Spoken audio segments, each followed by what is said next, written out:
One of the takeaways I've got from Mark was that if we are to fight this culture war, and we must, then we need to establish some sort of framework for our side that is the equivalent of the fervour felt on the other side. Now, they wouldn't say that they are religious, but they are. I mean, they are sympathising with Islam, which is a complete theocracy. But we need to develop a spiritual and philosophical framework that goes beyond the materialism that we have been sort of indulging in for the past 20 years. It will really rediscover. Rediscover, yes. And I think I made this point in a conversation with Douglas Murray, which will go up shortly. I said that it strikes me that it's a really important point to note that those who oppose us are deeply motivated by their core beliefs, and the more people in those, and I'm thinking frankly the Communist Party in Beijing as well, where as I understand it, all the senior people have been told to go and do a refresher course in Marx and Engels in case they missed anything the first time round, or have forgotten anything, or have gone a bit soft on something. And then you see right across the Middle East, the way to get to power and to exercise it over others is to absolutely commit yourself to the core beliefs of your culture. In ours, if you absolutely commit yourself to the core fundamental beliefs and values of our culture, you get sidelined. I mean, we saw vilified. Well, we saw it in Scotland with Kate Forbes, who everyone said will be the next First Minister. And then she made some remarks about her beliefs as a member of a Scottish church. And they said, no, we don't want you as a leader, we want a Muslim instead. So you see, even if you're not too keen on the debate about what people believe, the only takeout you can take there is that in the West today, you're more likely to be rejected as a leader if you're committed to our core foundational beliefs and values.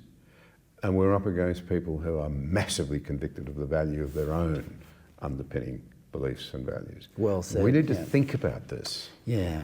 Well. And some of those, I've been looking at some of the commentary around this. And yeah, we did. There was a strong sort of theme through some of the speakers about the importance of Christianity. And there are some who say, well, maybe we ought to keep in mind that this is not a political movement, it's not a church, it's got profound things to say to the people involved in politics and in public policy.